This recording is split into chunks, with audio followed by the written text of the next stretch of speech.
And now we're going to bring it home with our closing keynote, Don't Count Us Out, Creating Inclusive, Affirming, and Equitable Spaces by Perry Farhart. So Perry, come on up. So first I want to say thank you to NJBIA for your commitment to DEI and to your support for the LGBTQ community. I really appreciate it, and I thank you very much for having me here today. I also want to say a quick thank you to Suzette Robinson, our interim Executive Vice President of Diversity, Equity, and Inclusion at RWJ Barnabas Health. Thank you for pouring your heart, soul, love into all of us, all of the DEI directors. I'm here because of you, so thank you so much. So if you read my bio, you'll probably see that I was a federal prosecutor prior to this position. So typically when I walk into a room, it's not a good thing. But I promise this is different. So how did I end up in the DEI space? It's always been part of my, my journey, and I'm gonna share my journey with you every step of the way. The things that I learned in my journey and the application of the golden nuggets that I took through my journey, and applying it to providing inclusive, affirming, and equitable spaces. So my journey started in Boston. I got my master's in urban planning and public policy from Boston University. And shortly thereafter, I worked for the mayor of Boston in the Boston Redevelopment Authority. My job was to go out into the community, learn, listen, start to make connections with the communities, build trust with the communities, come back to City Hall, and help the mayor and the Boston Redevelopment Authority allocate funds appropriately and equitably. I remember the mayor telling me, he never knew my name, he just called me Kid. I remember him telling me, go and listen, kid. And he said, you don't tell them what they need, you empower them with what they need. And that really stuck with me, to listen. I'll illustrate one of the examples. I went to Chinatown and that's one of our communities in Boston. We had the Chinese community, Somali community, Cape Verde community. My job was to really reach out to all these communities. We created an ambassador program with community leaders. They were part-time workers. They worked with me. They spoke those languages. And I went with my Chinese ambassador to a meeting in Chinatown. And in that meeting, in that community meeting, we heard about an elderly woman who lost all of her savings, all of it in a fire. She was stuffing her mattress with her savings. And what I learned from Eliana, my Chinese ambassador, was that my community, she said, does not trust banks. There's a mistrust between banks, and we need to do something about it, because that story was very scary to me, to the entire team, and I think to the community. So what did we do? I told Mayor Menino, he said, get your butt to that HSBC in Chinatown. So I went to the HSBC Bank, a Hong Kong-based bank. I spoke to them and I told them about this need with Eliana by my side. A program was born that day, Bank on Boston. We went to a whole bunch of community centers in Chinatown. We went to the YMCA, and we brought bank volunteers to not only educate folks on banking and the fact that their money would be insured, but also we had people sign people up for bank accounts. So we were securing the financial futures of so many people, and we banked 2,000 families in that 1 year. That's just one example of what we did. But that lesson, let the community tell you what they need, and then empower, stuck with me. It stuck with me, so Mayor Menino left, and he was a longtime mayor, 25 years. I think the longest standing mayor of a major city outside of Mayor Daley in Chicago. But he stepped down, and I went to law school. And my first job out of law school was with the Somerset County Prosecutor's Office. And before I accepted the position, Mike Robertson, the prosecutor at the time, said to me, or I asked him, I said, before I accept, I want to work with the community. And he said, done, you're the community liaison. I said, wonderful. All right, I'm putting that on my resume. That's great. So I did what I learned in Boston. I went to the individual communities. And I listened. I remembered what Mayor Menino told me to do. Listen. You have 2 ears, right? You listen. And so one of the communities we went to was the elder community. And what we learned is that in the elder community, there's lots of scams. Romance scam frauds, schemes, tax schemes, fraud schemes. And so we learned that brought it back, created a PowerPoint, and the prosecutor and myself went to each one, to multiple community centers, and not only spoke to the elder community, but their families on how to avoid these. Because a lot of times these defendants are international, right? So we can't get them. So the best offense was a good defense in this case. So we did that, and it worked out great. I went to the LGBTQ community. I spent time with the Black and Brown communities, and really brought it back to our office. One of the biggest things that I'm proud of, and I said this to Suzette during my interview, was actually being able to go to the various police departments, all of the police departments in Somerset County, and train not only on search, arrest, and seizure, and doing it in a way that's culturally competent, but also doing bias trainings. It was the first bias trainings that they've ever had. And so we spoke about bias crimes, hate crimes, those types of things. But also what I learned from the community, I said I needed to do this bias training. It is required. And if I got one police officer to understand that there may be a little bias right here in the back of their head, I felt like I was accomplishing something. After that, I was appointed to the U.S. Attorney's Office for the District of New Jersey. There, I served as a federal prosecutor representing the United States of America on criminal proceedings. And I did Medicaid fraud to human trafficking, everything in between. But what really fed my soul was being the LGBTQ emphasis program manager, where I traveled to various U.S. attorney offices around the country where we spoke about national issues affecting the LGBTQ community. And specifically, I would go out to various community organizations in Newark and talk to these communities. And what really affected them, again, Mayor Menino, listen, empower, listen, empower. I brought back to my office the fact that there's a bunch of trans individuals that we're prosecuting, and whether it is appropriate to put some of these folks in jails with identities they don't identify with. Is this a civil rights issue? We discussed that, and we had these really big conversations. And the LGBTQ program emphasis program is kind of like an affinity group or an ERG group. We discussed things, we took it to leadership, and we made LGBTQ attorneys in my office feel more seen and more at home. That's what led me to my full-time DEI job. So I've always had DEI as in a ancillary role. But now I got to do it in a primary role, becoming the director of diversity inclusion at Robert Wood Johnson University Hospital in Somerset. And I also became the admin director for the Babs Sipperstein Proud Center. The Babs Sipperstein Proud Center is the first in New Jersey to provide LGBTQ specialized care in an affirming environment, in its own space. And that's really important. And that's where we get into building, providing inclusive, affirming, and equitable spaces. And I learned a lot. But one of the biggest lessons I learned is that providing inclusive, affirming, and equitable spaces is not only the right thing to do, but it's also fiscally responsible thing to do. Folks, we just heard multiple times, we are a minority majority state, or we are going in that direction very, very soon, right? And so what does that mean? Our businesses, our hospitals, our care has to acclimate to our new customers, to our new patients. We are soon gonna find ourselves in a state that's made up of various community members that are more prevalent than the original majority. And so if businesses don't start to get play offense, you're going to be left in the dust. It's as simple as that. And I'll come to examples of that. But it's very clear that we are a minority majority state specifically here, and we have to start acclimating, as you've heard earlier. So let's talk about providing culturally competent care. It's the right thing to do, point blank period, right? And what does that look like? And I like to share stories. So I'm going to share some stories from the Babs Sipperstein Proud Center for where I worked.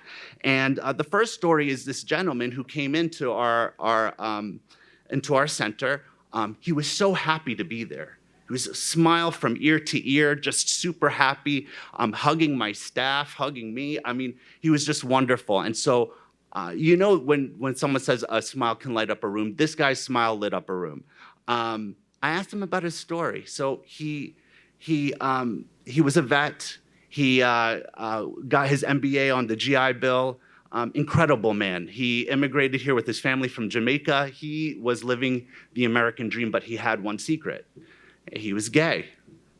9 years ago, he had went to a doctor's office, and this was the first person he was coming out to, right? This is the first person he felt like he should come out to, he can trust, because in order to get the best healthcare, you have to feel comfortable enough to tell your medical history, right? You have to be able to articulate your lifestyle. That's how you get the best healthcare, the best health results.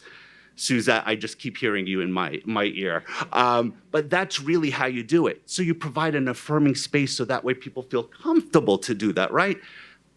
He went in and the doctor said, oh, I don't provide care to homosexuals. I don't feel comfortable. But I'm sure there are others. And this man felt rejected. He felt triggered. He went right back into the closet, and he hadn't seen a doctor in 9 years until he came to us. He came to us, and that's why he was so happy, it seemed. Now it made sense. He saw the LGBTQ flag there. He saw gender-neutral bathroom signs. He saw the front desk person saying, my pronouns are she, her, what are yours? You know, he could tell it was an affirming space. It was a space he could be him, and a space where he wouldn't be judged. Because I'll tell you, this is one story of many of the barriers that exist between the LGBTQ community and healthcare and many other communities. I'm speaking from an LGBTQ perspective because that's what I know. He took his tests, and his tests were all over the place. We found out that he had hepatitis C and stage 4 cancer. That patient died 5 months later. Let that sink in. 5 months later. And if he had been able to see a doctor prior to that, he may have been with us today. An amazing person and a huge loss. And it really affected my staff a lot. It's the right thing to do. Providing these affirming spaces can be life-saving in this case. And to get to other businesses and other roles and other industries as well, providing that equitable space. Hey, listen, the LGBTQ dollar is as green as anybody else's. So is the African American and Asian dollar. We travel in packs, folks. You know, so when you create a space in your business for us, we will patronize you. Let me tell another story because I think stories are what stick. My other story is about a patient. We're gonna call the patient Michael. I'm not using real names. Michael came in, presents male, full beard, deep voice, never would tell that this person's transgender. Came in and needed to do a special test. We didn't do that special test at our hospital, so we had to send Michael somewhere else, and he didn't wanna go. He hesitated. It took me 4 years to even see a doctor and come here. I'm not gonna go. He was worried about being misgendered, using a pronoun that he doesn't associate with. He was worried about being dead named, using a name that he doesn't associate with. He was also worried about being outed. Our manager, Amina, she called that office. She spoke to them. She spoke to management. She said, listen, my patient's pronouns are he, him. Affirming name is Michael. Please take care of him. You know, he's got some anxiety. No problem. We got it. I called Amina. I said, what's the date of the appointment? She gave me the date of the appointment. I put it in my phone. I called that place that morning. And let me tell you, folks, we're still thinking about the gentleman who just passed away 5 months later, in that span of 5 months. We wanted Michael to go get this test. Michael went. He went. I called that morning. No problem, Perry. We got it. He signs in, sits in a waiting room, fold like this. Nurse comes out 30 minutes later. Brianna, where's Brianna? Where is she? Brianna? Michael was sitting there completely mortified, could not stand up because the way he was explaining to me, he was in shock. And if he stood up, not only did she dead name him, not only did she misgender him, but she could have outed him. Could you imagine a person with a full beard, deep voice, presents male, answers to Brianna? Would have gotten beat up in the parking lot, perhaps. It became a safety issue. He actually waited till 3 other people left that center before he got up so no one would suspect. Michael still hasn't gotten that test. So this is what I'm talking about the right thing to do. But I've also learned that providing inclusive and affirming spaces is the financially smart thing to do. And let me explain. When I got out of law school and after my clerkship, I went and applied to a large law firm, not as big as Archer. I'm not sure where she is. Not as large as Archer, but pretty large. And one of the partners asked me, so Perry, and you know, I was the brownest person probably in the building, just to let you know, the gayest and the brownest. But anyways, they asked me, they go, so Perry, one of the partners said, if I was to hire you and I needed you to make me money, what would you do? I was like, oh, shoot, what the hell do I say? I wish I knew Suzette back then. I was just like, I thought about it. I said, you know what? It was 2016. It is now legal for gays to get married, same-sex couples to get married. You know what I would do, partner? I would create an LGBTQ family practice here because my community can now get married. They can definitely get divorced. And not only that, they need to do succession planning. So why don't we do it for them? We'll create a special space. I'll do it. Representation matters. It will be a safe space for them to do it. And let's do it. And for those attorneys in the room, it's very rare that you get hired on the spot. I got hired on the spot after that. They automatically sue, and I refuse to think it was altruism. They asked me more questions about it. I think it was definitely the bottom line. Wow, this is an untapped resource. This is a new area. We don't have a family practice. Let's do this. And then trust in estates. Wow. And this guy doing it for us. But it was creating an equitable space, a service for a community that needed it, right? It was the financially smart thing for that law firm to do at that point, right? It's also probably the financially smart thing for the person who hadn't seen a doctor in 9 years. He had a Cadillac health claim plan. The homophobic doctor lost 9 years of a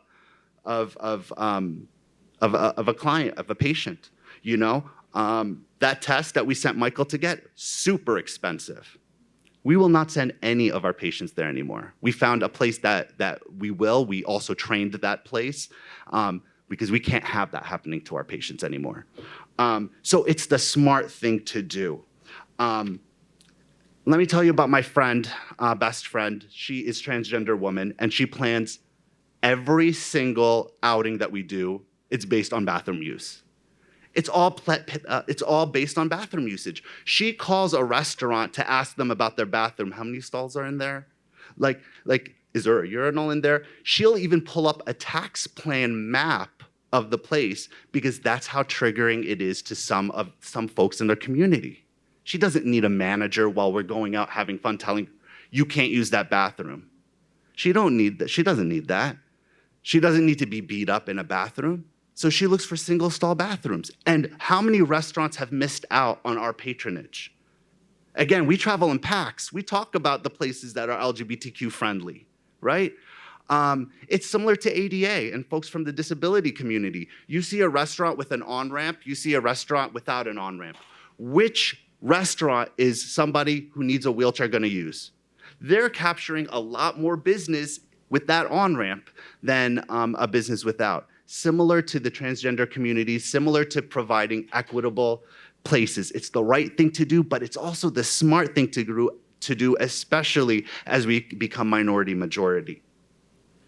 So this leads me to BRGs and DEI and how important BRGs are. Let me tell you, I keep bringing you up, Suzette, but she keeps calling all of us, all of her DEI directors, what's the next BRG meeting? When is it? What did you guys talk about that BRG meeting? What happened in that BRG meeting?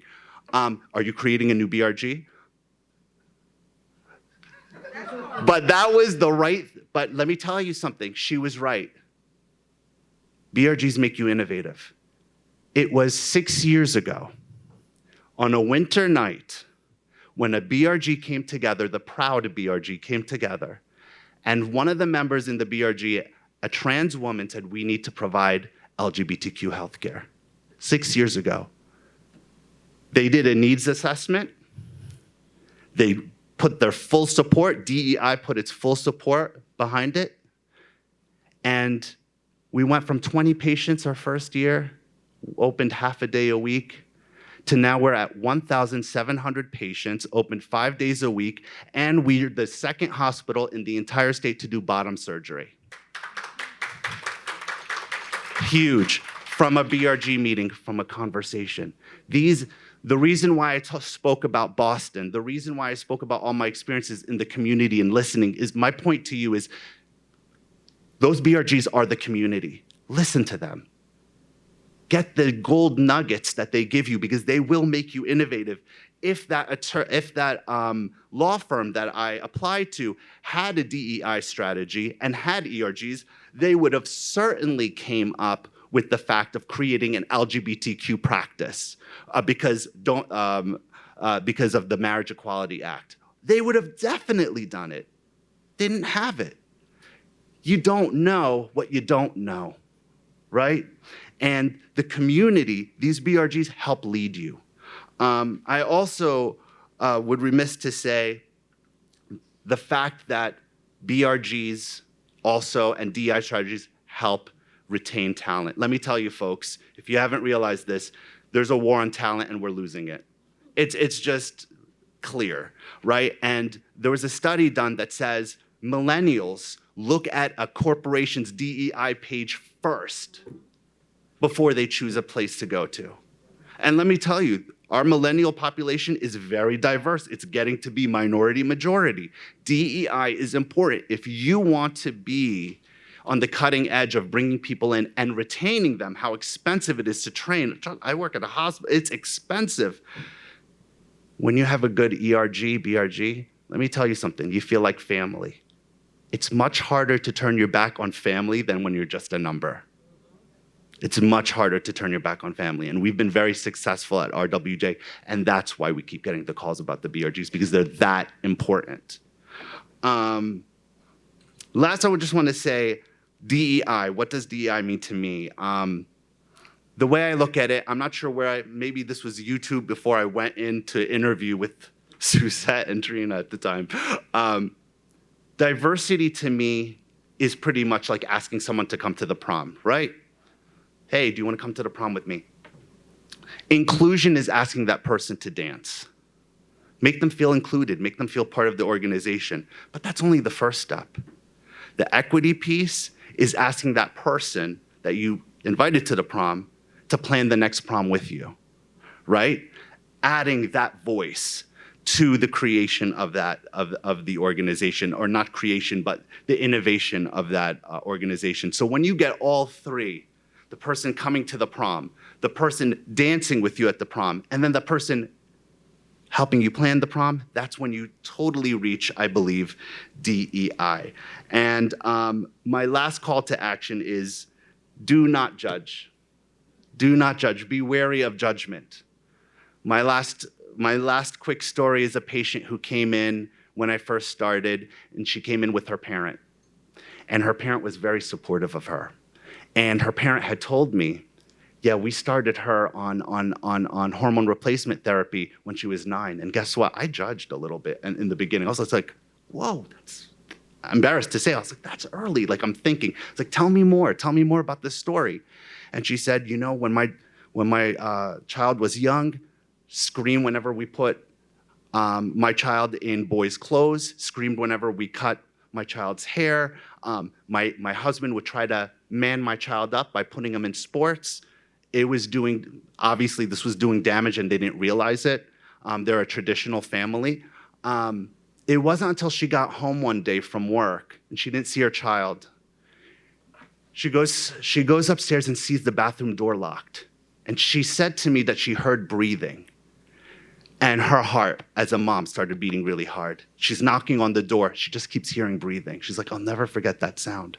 She remembered there was a key to the bathroom in her bedroom, and she ran to her bedroom, grabbed the key, opened the door, and saw her child there, naked. And she said, I'll never forget the look on my child's face, looking in the mirror, looking down, looking in the mirror, looking down, thinking with a razor in their hand to cut the male parts off. And it was then that mom said, mom chose her child's life over how she believed her child should live her life. It was at that point she chose that. Because next time, there may not be a next time. And she chose her child's life. And so, before you judge, make sure that you're cognizant of the fact you don't know the shoes that person wore or the journey that person took. And guess what? That patient now is graduating from a local Ivy League university, successful as anything. So my last couple words is listen, empower, and don't judge. Thank you so much for having me. I have no words to follow that, other than I do have a duty to finish us off. So I do have a few things I want to add. Yeah, Perry, that was just really moving, okay, on many levels. And you know what I feel? I feel the intersection of the things we grapple with from a social perspective, how we drive it into an economic perspective. We heard a lot today, right? The business case has been made. The social case has been made, right? The color of money is green. Perry, I'll share with you, it was 20 years ago now, I guess. I was at a Garden State Equality event.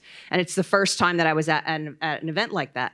And all around the room, all the signs was about the economic impact of the LGBTQ community, right? And I had never stopped to think about it before, right? The color of money is green. And that goes from black, brown, LGBTQ, gender, the whole thing. So we could talk about it from a social basis. We may not all agree on everything every day. Policy in this area is very challenging. We started our day today, Catherine, talking about the ability to have good public discourse, right? So that's what we need to do as a society. And I said a million times today, great businesses make great communities. I mean, I mean that at my heart. We're on a journey this year, the year of the business owner, to personalize the business community by the people who lead it. So I'm going to do an addendum, right? Great businesses make great communities, but great business leaders make great businesses that make great communities. And that was witnessed here today on so many levels. So I started today saying how proud I am to be the leader of this organization. I couldn't feel more proud or better about what we accomplished as a group today, and I thank you all for being a significant part of the discussion. The most important thing for us to do is to keep the momentum and to keep the discussion going outside this room. So you tell two friends, we tell two friends, and so on. And we come back next year, we're going to continue this dialogue, but in the between, the council meets monthly. Next time is May 16. A few of you came up to me and said, I'd like to get engaged. Please drop a business card with one of us team. Where's my amazing team? Raise your hands. Or at the front desk. A big shout out to the team. A big shout out to our partners without whom we can't have events like this.